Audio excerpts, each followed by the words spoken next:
Acer ALG के review के बाद MSI साइबॉर्ग मैंने चेक किया भाई 62-63,000 रुपीज में 3056 GB वाला लैपटॉप, और मैंने कहा था अंडर 65,000 में अभी एसर ALG इकलौता लैपटॉप है, पर नहीं, मैं गलत था। तो MSI का साइबॉर्ग हमने मंगा लिया है। i5-12450H वाला प्रोसेसर है, 3056 GB इसके अंदर, एंड इसका i7-4050 वाला हम ऑलरेडी रिव्यू कर चुके हैं अपने चैनल पे, तो वो आपको देखना, वो देख लेना। लेकिन जो अंडर 65,000 वाली ऑडियंस है वो इस टाइम पे फुल एकदम एक्टिव बैठे, भैया कुछ बजट में मसाला नहीं दिखा रहे तुम, तुम्हारे लिए तो वीडियो बना रहे हैं। तो भाई जैसे कि आपने टाइटल पढ़ लिया होगा, this laptop is under powered, but अब वो बट क्या है वो सारा इस वीडियो में बताएंगे। एंड डब्बा हम खोलेंगे नहीं, डब्बे में से हमारे को एक सुंदर सा ऐसा हमारे को लैपटॉप मिल जाएगा, और साथ में 120 वॉट का पावर अडाप्टर। तो जो पहला बट है वो पावर अडाप्टर की वॉटेज से आप समझ गए होंगे। एंड यहाँ पे लैपटॉप की लुक्स आप देख सकते हो, यहाँ पे टॉप लिड हमारे को मेटल की मिलती है, MSI का लोगो बन रखा है, और ट्रांसपेरेंट टाइप का डिजाइन है टॉप लिड के ऊपर भी, नीचे वाले पोर्शन में भी। एंड इसके जो हिंजेस वगैरह है वो भी कुछ ट्रांसल्यूसेंट टाइप के डिजाइन में मिलता है, और यहाँ पे वेट डिस्ट्रीब्यूशन अच्छा है, एक हाथ से आराम से लैपटॉप आप खोल सकते हो, और मैक्सिमम इसकी जो टॉप लिड है वो 180 डिग्री तक चली जाती है। एंड यहाँ पे स्क्रीन वॉबल हमारे को ज्यादा नहीं मिलता। एंड यहाँ पे अगर टॉप लिड फ्लेक्स की बात करते हैं तो काफी माइनर सा है, इवन कीबोर्ड फ्लेक्स भी हमारे को काफी माइनर सा मिलता है। एंड पीछे से हमारे को कुछ ऐसा लैपटॉप मिलेगा, और अगर ध्यान से देखोगे ना तो MSI ट्रू गेमिंग लिखा है, उसके हिसाब से यहाँ पे इनटेक के वेंट्स दे रखे हैं, तो वो मतलब लुक्स काफी बड़े लगे। और पीछे से भी अगर आप देखोगे ना तो कलर थोड़ा सा ना डिफरेंट सा लगता है हमारे को यहाँ पे। और यहाँ पे जो लैपटॉप का वेट है वो हमारे को 2 kg मिलता है, एंड अगर हम चार्जर भी इंक्लूड कर देते हैं तो 2.5 kg का हो जाता है। तो ये हल्का गेमिंग लैपटॉप है as compare to other laptops. And जो इसकी टॉप लिड है ना उसके ऊपर फिंगरप्रिंट्स के निशान बहुत इजीली आ जाते हैं, तो उस चीज का आपको थोड़ा ध्यान रखना पड़ेगा। एंड अगर ओवरऑल लैपटॉप की लुक्स को इंक्लूड करते हैं तो अच्छा दिखता है लैपटॉप भाई। एंड फिर आती है तकनीकी बातें। i5-12450H प्रोसेसर इसके अंदर 8 कोर 12 थ्रेड्स वाला प्रोसेसर है, 4 P कोर्स है, 4 E कोर्स है, एंड GeForce RTX 3050 इसके अंदर मिलेगा 6 GB वाला। एंड यहाँ पे आता है पहला कैच, 45 वॉट की TGP के साथ इसका 3056 GB है।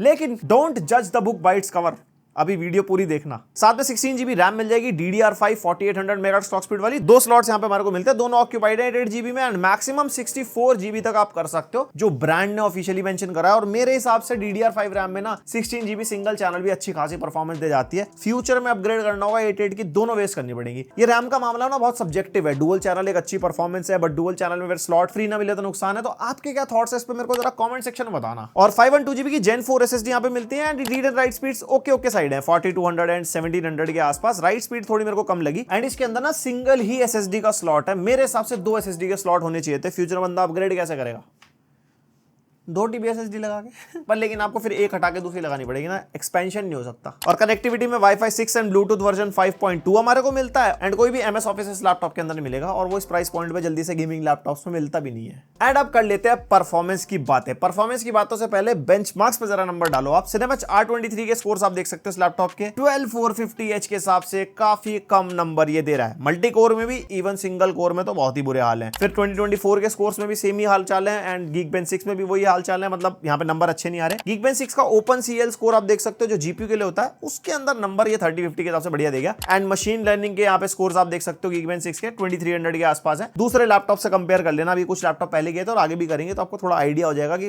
मतलब कैसी परफॉर्मेंस मिलेगी, हायर इज बेटर। और ये हमारा क्रॉसमार्क का बेंचमार्क फॉर कंपैरिजन, और ये 3D मार्क टाइम्स पाई के स्कोर्स आप देख सकते हो। देन PC मार्क 10 जो कि अंडर 5000 आ रहा है इस लैपटॉप के अंदर, 4600 के आसपास है, और 5000 का PC मार्क 10 का स्कोर्स अच्छा होता है for day to day task and productivity, उन सबको जज करता है। और 5000 का मार्क एक अच्छा पॉइंट है जो इस लैपटॉप में नहीं आया है। एंड ये VR मार्क का बेंचमार्क हो गया, अगर VR गेम्स आपको खेलने हो, स्कोर इसका भी यहाँ पे सुपर निकल गया, मतलब खेल पाओगे। और ये ब्लेंडर बेंचमार्क हो गया, इससे आप आइडिया लगा सकते हो कि 3050 जो 6 GB है वो 4050 6 GB से कितना डिफरेंट है। फिर चाहे वॉटेज 4050 की भी भले ही कम हो, यहाँ पे नंबर्स के अंदर बहुत ज्यादा डिफरेंस आता है प्रोडक्टिव टास्क के अंदर। और फिर करिए हमने इसकी एक्सट्रीम टेस्टिंग, प्राइम 95 चला गए, यहाँ पे CPU टेम्परेचर हमारे मैक्सिमम 96 डिग्री तक चले गए थे, और क्लॉक स्पीड भी अच्छी खासी 2.8 GHz तक गिर गई थी, बट मैक्सिमम 4.1 GHz तक ये जा रहा था, और 80 वॉट तक पुश किया इसने, लेकिन एवरेज 55 वॉट का ही निकल गया। और ये हमारा फॉर्मार्क का बेंचमार्क, यहाँ पे GPU हमारा 45 वॉट वाला है, तो मैक्सिमम 45 वॉट तो गया यहाँ पे, एंड एवरेज भी 44 वॉट का मेंटेन कर गया। और टेम्परेचर्स कम है, क्योंकि ज्यादा वॉटेज ही नहीं जा रही, तो गर्म क्यों होगा। जितनी ज्यादा वॉटेज कंजम्पशन होती है उस हिसाब से गर्म भी बहुत अच्छा होता है CPU GPU। ये चीज आपको गेमिंग में दिखा दूंगा वैसे मैं भी। एंड भाई नंबर से आपने जज कर लिया होगा, ये लैपटॉप अंडर परफॉर्मिंग है। और प्रोडक्टिव टास्क के हिसाब से मैं आपको बताऊं कि 1080p लेवल की वीडियो एडिटिंग ये लैपटॉप करवा पाएगा। हम इसमें थोड़ी 4K लेवल की भी ट्राई करके देख रहे थे, लेकिन लैग्स बहुत ज्यादा मिलता है इसके अंदर, तो 4K एडिटिंग नहीं कर पाओगे। 4K रील्स वगैरह अगर आपको करनी है वो कर पाओगे, लेकिन रील्स में भी आजकल ना बहुत एडवांस लेवल तक लोग चले जाते हैं, वो ये नहीं झेल पाएगा क्योंकि यहाँ पे मल्टीकोर की परफॉर्मेंस अच्छी नहीं है। एंड फोटोशॉप, इलस्ट्रेटर वगैरह चलाना वो हो सकता है आराम से, कोई दिक्कत नहीं है। कोडिंग आपको करनी है, म्यूजिक प्रोडक्शन वाले सॉफ्टवेयर चलाने हैं, वो भी आराम से हैंडल कर जाएगा। अगर 3D modelling, after effects, graphics वाले काम करने हैं तो मैं कहूंगा नो, अ बिग नो। इस प्राइस पॉइंट पे आपको कोई लैपटॉप 3D की इतनी अच्छी परफॉर्मेंस देगा। मैं बोल रहा हूँ इतनी अच्छी परफॉर्मेंस नहीं देगा। ऐसा नहीं है इस पे आप काम कर नहीं पाओगे। ये जो प्रोडक्टिव यूजर्स वाला टास्क होते हैं ना, ये बहुत सब्जेक्टिव है भाई। तुम्हारे को 4090 भी कम पड़ सकता है, और तुम अगर बहुत ही एंट्री लेवल वाले हो, जिंदगी का पहला गेमिंग लैपटॉप लिया और normally entry level productive task करने लगे और आपको लगता है भाई बढ़िया चल रहा है क्योंकि इससे पहले आप बहुत खत्म लैपटॉप चला रहे थे, तो ये आपको अच्छा भी लग सकता है। तो ये बहुत ज्यादा सब्जेक्टिव है। आप जैसा टास्क करते हो, आपका कैसा प्रोजेक्ट है, कितनी टेक्सचर्स है, कितनी लेयर्स हैं, कितने चीजों पे आप काम कर रहे हो, एलिमेंट्स वगैरह पे, उन सब पे आपकी मशीनरी डिपेंड करेगी। तो ये बहुत ही एंट्री लेवल वाले ग्राफिक्स वाले काम करवा देगा। और अगर तुम्हारे दिमाग में आ रहा हो कि स्ट्रीमिंग अगर आपको करनी है इस लैपटॉप से हो जाएगा, तो मैं कहूंगा नहीं। मतलब नॉर्मल स्ट्रीमिंग तो आप कर पाओगे, टॉकिंग वाली जैसे हम स्ट्रीमिंग Amazon लाइव वगैरह पे करते हैं वो तो झेल जाएगा, लेकिन अगर गेमिंग वाली लाइव स्ट्रीम करनी है उसके लिए आपको अच्छा प्रोसेसर और अच्छा ग्राफिक्स कार्ड चाहिए होता है, जो कि इसके अंदर नहीं है। ऑब्वियसली प्राइस जैसा है वैसा ही है, ऊपर से अंडर परफॉर्म भी कर रहा है। वॉटेज भी कम है, 120 वॉट की ब्रिक है। अब जरा आप गेम टेस्ट पे नजर मारो, फिर आप थोड़े सरप्राइज होंगे कि ये लैपटॉप वहां थोड़ा सा खेल जाता है। डोंट जज the book by its cover. फिर आगे बात करते हैं। सबसे पहले स्टार्ट कर रहे हैं सीपीयू की ताकत को पहचानने से। 1080p पे हाई सेटिंग्स रखे और सारे यहाँ पे गेम्स 1080p पे टेस्ट होंगे। और यहाँ पे देख सकते हो जैसे 12450H से हमारे को FPS मिलने वैसे ही मिल रहे हैं 200 एवरेज के आसपास। और सीपीयू की वॉटेज भी अच्छी आ रही है, क्लॉक स्पीड भी ठीक ठाक जा रही है। और यहाँ पे जो यूसेज है ना वो 6 to 8% के आसपास ही है। और इसी गेम में मुझे ज्यादा क्यों लगा, क्योंकि ये पहले ही सीपीयू इंटेंसिव गेम है, तो यूसेज हो ही नहीं रहा सीपीयू का ढंग से, लेकिन फ्रेम रेट हमारे को सही मिल रहे हैं। उसके बाद एल्डन रिंग हम टेस्ट करके देख रहे थे मैक्सिमम सेटिंग्स पे, और यहाँ पे हमने लैंड्स बिटवीन में घोड़ा दौड़ा रखा, और यहाँ पे बढ़िया घास वास चारों तरफ बढ़िया चीजें रेंडर हो रही है, तो उसमें भी हमारे को 40-45 FPS मिल रहा है, जो कि सही है, ऐसी कोई दिक्कत नहीं है। मतलब परफॉर्मेंस बढ़िया निकाल के दे रहा है लैपटॉप ये। और उसके बाद CS2 टेस्ट किया हमने, वेरी हाई और हाई दोनों पे टेस्ट किया, और दोनों पे आप देख सकते हो यहाँ पे जो हाई सेटिंग्स पर उसमें 100+ तक फ्रेम्स जा रहे हैं, एंड वेरी हाई में भी समटाइम्स 100+, और वैसे हमारे को 80-90 का एवरेज मिल रहा है। तो यहाँ पे मतलब आप स्पोर्ट्स वगैरह बढ़िया खेल पाओगे, यहाँ पे FPS सही निकल के आ रहे हैं। फिर RDR2 टेस्ट किया हमने 3 सेटिंग्स पे, फेवर क्वालिटी DLSS ऑफ, उसमें भी मैं कह सकता हूँ भाई प्लेबल 35-40 FPS मिल रहा है, लेकिन DLSS आप लगा लोगे तो भी आपको 45 तक मिल जाएंगे। लेकिन अगर आप बैलेंस पे खेलना चाहते हो तो आप 60-70 फ्रेम रेट भी निकाल सकते हो DLSS क्वालिटी के साथ। तो गेमिंग की परफॉर्मेंस तो भाई यहाँ पे सही लग रही है। एंड भाई सीपीयू का परसेंटेज आप देख सकते हो, मेरे को समझ में नहीं आ रहा इतना कम क्यों है, और उसी वजह से शायद हो सकता है टेम्परेचर्स भी एकदम ठंडी साइड है। उसके बाद साइबरपंक अल्ट्रा सेटिंग्स और DLSS का सिनेरियो सेम ही है, और इसके अंदर हमारे को भाई 30-40 FPS मिल गए। रे ट्रेसिंग यहाँ पे हमारी ऑफ है, लेकिन रे ट्रेसिंग ऑन करने के बाद अल्ट्रा पे भाई बिल्कुल मर गया था। वो तो बस आपको दिखाना था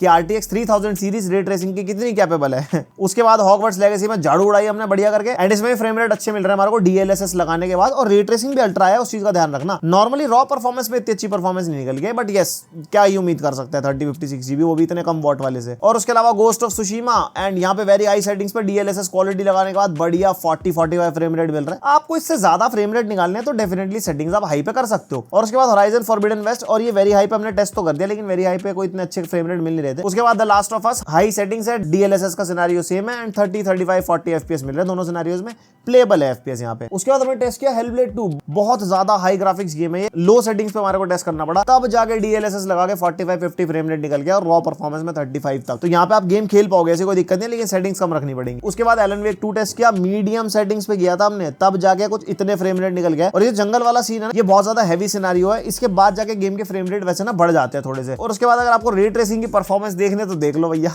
यहाँ पे FBI वाली आंटी चल भी नहीं पा रही है। तो ओवरऑल अगर कंक्लूड करते हैं ना इस लैपटॉप की गेमिंग परफॉर्मेंस को, तो ये लगा लो कि आप मीडियम टू हाई सेटिंग्स पे गेमिंग कर पाओगे, समटाइम्स लो अगर आप ज्यादा ही AAA टाइटल खेल रहे हो। इस प्राइस पॉइंट के हिसाब से मैं कहूंगा गेमिंग की परफॉर्मेंस ये ठीक निकाल के देगा। और भाई छेदों के मामले में यहाँ पे पावर इनपुट का पोर्ट मिलता है, RJ45 लैंड पोर्ट मिल जाएगा, HDMI 2.1 ब्रांड ने मेंशन किया है, लेकिन HDMI 2.0 वाली स्पेसिफिकेशन है यहाँ पे, क्योंकि 4K 60 हर्ट्ज का आउटपुट हमारे को मैक्सिमम मिल रहा था, 2.1 में 4K 120 तक जाता है। एंड HDMI से हमारे को डिस्प्ले आउटपुट iGPU से मिलता है, जिसका इंटीग्रेटेड ग्राफिक्स कार्ड है, और एक टाइप सी पोर्ट हमारे को मिलता है जो fast speed data transfer display output को भी सपोर्ट करता है। एंड टाइप सी से डिस्प्ले आउटपुट हमारे को DGPU से मिलता है RTX 3050 से, लेकिन कोई पावर डिलीवरी का सपोर्ट नहीं है। और एक USB टाइप है 3.2 Gen 1 वाला पोर्ट है, लेफ्ट साइड में केंजिंगटन लॉक, और एक USB टाइप है 3.2 Gen 1 टाइप है एक और पोर्ट मिल जाएगा, और एक हेडफोन माइक जैक का कॉम्बो यहाँ पे हमारे को मिल जाता है। अब जैसे कि इसके अंदर SSD का एक्स्ट्रा स्लॉट नहीं है, तो एक SD कार्ड वाला स्लॉट दे देते हैं, जो जैसे हमारे को हैंडल्स वगैरह में मिलता है एक्सपेंशन के लिए, तो वो लैपटॉप्स में भी आजकल बहुत काम आता है। एंड भाई biggest drawback of this laptop, मक स्विच नहीं है इसके अंदर, वैसे तो एसर के ALG में भी नहीं था। अगर आपको बजट रेंज में मक स्विच भी चाहिए तो Lenovo लॉक के अंदर वो मिलता है। वैसे कंपैरिजन करेंगे बाद में कंपेटिटिव लैपटॉप से, तो आपको बताएंगे कौन सा कहां कितना अच्छा है कितना बुरा है। एंड फुल साइज का कीबोर्ड हमारे को इसके अंदर मिलता है, सिंगल कलर बैकलाइट वाला कीबोर्ड है, लाइट ब्लू कलर की लाइट मिल जाती है इसके अंदर जो अंधेरे में कुछ ऐसे दिखती है। एंड यहाँ पे FN प्लस F8 दबा के आप इसके कीबोर्ड की लाइट को टॉगल भी कर सकते हो और यहाँ पे 4 लेवल्स हमारे को मिल जाएंगे। और कीबोर्ड का टाइपिंग एक्सपीरियंस ठीक ठीक है, ऐसा कुछ एक्सेप्शनल हमारे को फील नहीं होता, जैसा नॉर्मल लैपटॉप का कीबोर्ड होता है वैसा ही है। WASD हाईलाइटेडनेस में ट्रांसपेरेंट टाइप का डिजाइन बना है और पावर की के भी ऊपर ट्रांसपेरेंट टाइप का डिजाइन है, फुल गेमिंग वाला हिसाब किताब है। और ट्रैक पैड हमारे को रेक्टेंगुलर शेप में मिलता है, फुली क्लिकेबल वाला है, यहाँ पे स्मूथ है ट्रैक पैड चलाने में। लेकिन एक चीज मेरे को इसके ट्रैक पैड में फील हुई, ट्रैक पैड थोड़ा सा ना मूव हो रहा है। यहाँ पे अगर आप ध्यान से देखोगे ना, थोड़ा सा इसको प्रेस करते हैं तो इसे हिला हिला सा है। अब हो सकता है मेरी वाली यूनिट में इशू हो,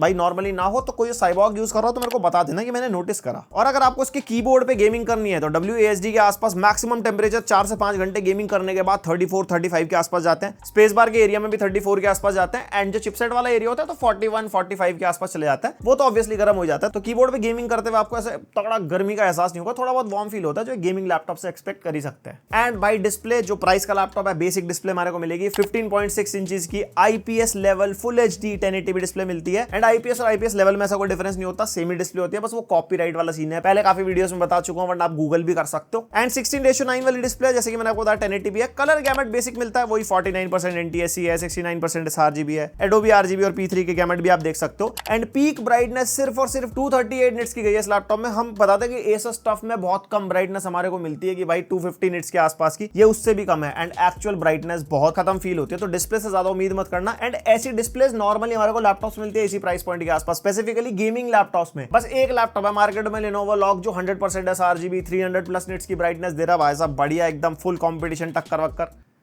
नहीं, क्या मतलब उसके बाद वो डेड हो जाते हैं। भाई जोक्स अपार्ट, Lenovo चीजों को काफी बड़े लेवल पे सॉर्ट कर रहा है और काफी लोगों की सॉर्ट हो भी रही है। और जिसके साथ प्रॉब्लम आ रही है, कुछ भी अपना फीडबैक कमेंट सेक्शन में भर डालो, हम पढ़ेंगे। एंड इस डिस्प्ले पे अगर आप OTT वगैरह देखते हो, गेम्स वगैरह खेलते हो, इंडोर वगैरह में यूज करते हो, तो बहुत डिसेंट सा एक्सपीरियंस आपको मिलेगा, कुछ एक्स्ट्रा ऑर्डिनरी आप एक्सपेक्ट नहीं कर सकते। और जैसे कि इस डिस्प्ले के कलर्स इतने अच्छे नहीं है, तो कलर एक्यूरेसी वाले टास्क आप एक्सपेक्ट मत करना कि आप कलर ग्रेडिंग वीडियोस या फोटोज वगैरह में कर लो। एंड अगर आपके माइंड में डाउट है ना कि ये कलर एक्यूरेट डिस्प्ले और नॉर्मल डिस्प्ले में डिफरेंस कैसे पता लगता है, तो आप किसी ऑफलाइन स्टोर जाओ और 2 लैपटॉप्स को आप कंपेयर करो, जिसके एक के अंदर 100% sRGB हो एंड इसके अंदर एक 69% sRGB हो, एंड उनको कंपेयर करो, उनकी ब्राइटनेस को देखो, आपको पता लगेगा कि भाई कितना जमीन आसमान का डिफरेंस होता है। और ये कुछ ऐसा इसका वेबकैम है, माइक भी लैपटॉप का यूज हो रहा है। And webcam is okay 720p वाला वेबकैम मिलता है। एक्सपोजर का दिक्कत है, थोड़ा सा कंट्रोल नहीं कर पाता ये, बट आपको मीटिंग्स वगैरह लेनी हो, नॉर्मल कॉल्स वगैरह लेनी हो, तो आप इस लैपटॉप से ले पाओगे, ऐसी कोई दिक्कत नहीं है। इस प्राइस पे इतना ही मिलता है। 2 वॉट के 2 स्पीकर मिलते हैं लैपटॉप के अंदर, बट स्पीकर्स अच्छे हैं, मतलब एक अच्छी खासी लाउड भरपूर आवाज हमारे को मिलती है। एंड अबव एवरेज वाले स्पीकर्स में कह सकता हूं, स्पीकर आपको डिसअपॉइंट नहीं करेंगे प्राइस के हिसाब से। और इस लैपटॉप में नाइमिक ऐप का भी सपोर्ट मिलता है, जिसके अंदर आपको ऑडियो के डिफरेंट मोड्स मिल जाते हैं, सराउंड साउंड के ऑप्शन मिल जाते हैं, साउंड ट्रैकर, माइक्रोफोन, सब चेंज कर सकते हो, जिससे आपका ऑडियो का एक्सपीरियंस एनहांस होगा अगर आप एक्सटर्नली कोई डिवाइस या हेडफोन वगैरह लगाते हो। स्पीकर्स पे इतना पता नहीं चलता लैपटॉप के। और भाई बैटरी 53.5 वॉट आवर की बैटरी है इसके अंदर, जिससे आप 1.5 से 2.5 आवर्स का बैटरी बैकअप एक्सपेक्ट कर सकते हो, उससे ऊपर नहीं। बेसिक टास्क में बता रहा हूं, कोई प्रोडक्टिव टास्क में नहीं, उसके अंदर भी थोड़ी ब्राइटनेस कम कर लो, वैसे तो पहले इतनी कम है और क्या कम करोगे। एंड कीबोर्ड बैकलाइट ऑफ हो जाएगी और नॉर्मल बैटरी सेवर मोड लगा लोगे MSI सेंटर वगैरह के अंदर जाके, उसके बाद जाके ऐसा बैकअप आपको मिलेगा डिफरेंट यूज केसेस पे। एंड बैटरी बैकअप इतना अच्छा है नहीं इस लैपटॉप का, और इस प्राइस पॉइंट पे यूजुअली इतना ही बैटरी बैकअप हमारे को मिलता है। बस ये हो गया लैपटॉप का पूरा रिव्यू। अब बात कर लेते हैं कंपैरिजन की, भैया लैपटॉप ये स्टैंड कहां करता है दूसरे लैपटॉप के कंपैरिजन में। तो सबसे पहले तो एसर का ALG आता है। देखो सीधी सी बात है, बिल्ड एंड डिजाइन के मामले में साइबॉर्ग मेरे को बहुत बेटर लगा। ALG का डिजाइन बहुत ही ना ऐसे नॉर्मल सा है, कुछ स्टैंड आउट नहीं करता। देन बात आती है CPU के, तो CPU दोनों के अंदर सेम है, लेकिन परफॉर्मेंस में डिफरेंस आपको मिलेगा, क्योंकि नंबर्स में बहुत ज्यादा ऊपर नीचे, ये इतना ज्यादा अच्छा परफॉर्म नहीं कर रहा। लेकिन थर्मल्स में कहूंगा साइबॉर्ग के ज्यादा बेटर है, क्योंकि सेम वॉटेज पे, सेम क्लॉक स्पीड पे एसर ALG 90+ जा रहा था, ये हमारा 70-75 के आसपास ही रहता है, समटाइम्स बिलो ऑल्सो। GPU की अगर बात करें, भले 45 वॉट वाला है, भाई अच्छी परफॉर्मेंस निकाल के देता है। ALG के साथ अगर side by side GPU intensive game में भी अगर हम देखते हैं ना, तो सेम परफॉर्मेंस मिलती है भाई दोनों लैपटॉप्स के अंदर। तो यहाँ पे ओवरऑल गेमिंग के हिसाब से अगर मैं कहूंगा, तो ये थर्मल वाइज भी एंड गेमिंग में FPS वाइज तो अच्छा है as per price point. But हाँ, जहां पे प्रोडक्टिव टास्क की बात आएगी, जिसमें GPU यूज होगा, तो वहां पे definitely Acer ALG better perform करेगा, बिकॉज ज्यादा पावर वो पुश कर पाएगा। गेमिंग के अंदर कम वॉटेज में काम चल रहा है, FPS आ रहे हैं, दैट डजंट मीन कि प्रोडक्टिव टास्क में भी वैसे ही सेम परफॉर्म करेगा। तो ये चीजें थोड़ा ध्यान रखना। एंड बैटरी दोनों के अंदर सेम है एंड डिस्प्ले भी दोनों के अंदर सेम है। मैं कहूंगा कहीं पे वो बेटर है, कहीं पे ये बेटर है, ये टाई कह सकते हैं। बाकी आप डिसाइड करो कि आपको थर्मल्स अच्छी चाहिए, आपको परफॉर्मेंस अच्छी चाहिए, आपको लुक्स अच्छी चाहिए, जो भी है। एसर ALG का रिव्यू है, एक बार वो देख लेना इसके बाद। एंड उसके बाद आता है 65,000 के प्राइस पॉइंट पे Infinix इन्फिनिक्स का GT बुक। वैसे उसका ना i9 4060 वाला वेरिएंट हमने अपने चैनल पर रिव्यू कर रखा है, i5 वाला मैंने रिव्यू नहीं किया, तो परफॉर्मेंस का तो बता नहीं पाऊंगा कितना नंबर्स में डिफरेंस है क्या है। वैसे किसी और यूट्यूब चैनल पर आप देख लेना, वीडियो डेफिनेटली मिल जाएगी आपको। एंड वो लैपटॉप भाई definitely look wise premium feel होता है। वैसे साइबॉर्ग भी इतना कोई ऐसा बुरा नहीं है, वो आपके सब्जेक्टिव हो सकती है चॉइस। दूसरा उसके अंदर 80 वॉट वाला 3050 है, जो गेमिंग के अंदर पता नहीं कैसा परफॉर्म करेगा कैसे नहीं, मैंने टेस्ट नहीं कर रखा, बाकी आप देख लेना एक बार। लेकिन प्रोडक्टिव टास्क में डेफिनेटली वो बेटर परफॉर्म करेगा। बैटरी दोनों के अंदर सेम है, डिस्प्ले में बहुत बड़ा डिफरेंस है। उसके अंदर 100% sRGB वाली डिस्प्ले मिलती है विद 300 निट्स की ब्राइटनेस, इसमें डिस्प्ले बहुत खत्म है। एंड उसके अंदर 16GB LPDDR5 रैम मिलेगी, अपग्रेडेबल नहीं है, 5200 मेगाहर्ट्ज क्लॉक स्पीड वाली। इसमें 16GB है DDR5 बट अपग्रेडेबल है, तो वो चीज भी काफी बड़ा रोल प्ले करती है। तो आप एक बार उसका रिव्यू देख लेना, वो भी लैपटॉप अपने आप में एक बहुत ही वैल्यू फॉर मनी चीज है। लेकिन ब्रांड वैल्यू आती है, MSI काफी पुराना ब्रांड है, इन्फिनिक्स को अभी लगभग शायद 4 से 5 साल हो चुके हैं लैपटॉप मार्केट में, अभी और टाइम लगेगा, फिर वो और थोड़ा ज्यादा स्टेबल हो जाएगा, फिर कंपीट ज्यादा अच्छे से कर पाएगा, तब तक ये ज्यादा आगे पहुंच जाएंगे।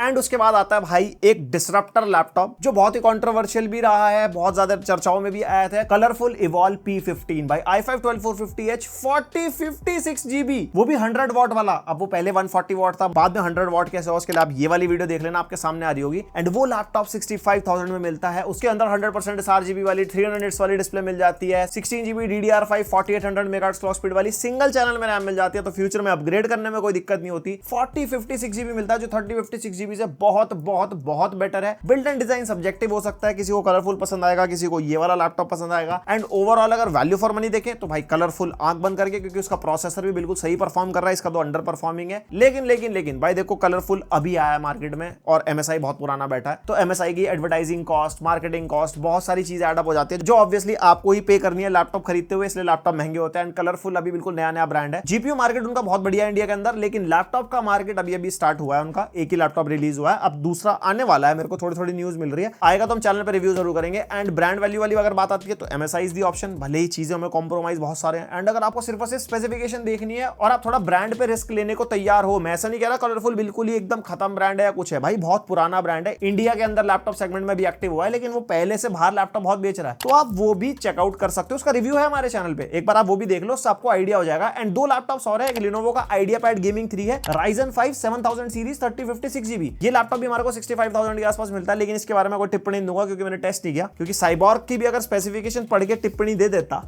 तो क्या मैं सारा अपना ओपिनियन क्रिएट कर पाता, इसलिए बिना टेस्टिंग के मैं लैपटॉप रेकमेंड नहीं करता। तो वो लैपटॉप जब आएगा मैं उसको टेस्ट करके बता दूंगा उसके अंदर, फिर इसको भी कंपेयर कर लेंगे। एंड दूसरा है Asus का टफ, जो अभी लॉन्च हुआ है भाई 67,000 68,000 में, Ryzen 5 7000 सीरीज 3054GB। आप बिल्कुल इग्नोर कर दो उस लैपटॉप को, अगर आप 65 से ऊपर जा रहे हो ना, तो थोड़े से पैसे डाल के आपको 4056GB वाले लैपटॉप मिलेंगे जो बहुत बेटर परफॉर्म करेंगे, इवन बेटर डिस्प्लेज आपको मिल जाएंगी। Lenovo लॉक के इतने सारे वेरिएंट्स आ जाते हैं, तो उसको आप इग्नोर कर सकते हो। एंड दैट इज इट, ये रहा आपका साइबॉर्ग 15 का पूरा रिव्यू। अंडर 65,000 में मैं कह सकता हूं बहुत कई जगह ये लैपटॉप अच्छा भी है और कई जगह ये बिल्कुल सही नहीं है, जैसे कि इसके अंदर पावर डिलीवरी का हमारे को सपोर्ट नहीं मिलता, डिस्प्ले अच्छी नहीं है, अंडर परफॉर्मिंग है, बहुत सारी चीजें हैं, बट गेमिंग में ओवरऑल बहुत एफिशिएंटली परफॉर्म कर जाता है। तो मैं कहूंगा अगर आपको सिर्फ गेमिंग के लिए लैपटॉप चाहिए ना, तो आप इसको लेना, बाकी चीजों के लिए आप इग्नोर कर सकते हो। बाकी लिंक दे दूंगा डिस्क्रिप्शन में, चेकआउट करना हो कर लेना। i7 वाला वेरिएंट देखना वो भी देख लेना, पसंद है वीडियो लाइक मारो, पहले बार सब्सक्राइब और घंटा जरूर दबा के जाना। भाई जी मिलते हैं नेक्स्ट वीडियो, तक के लिए बाय।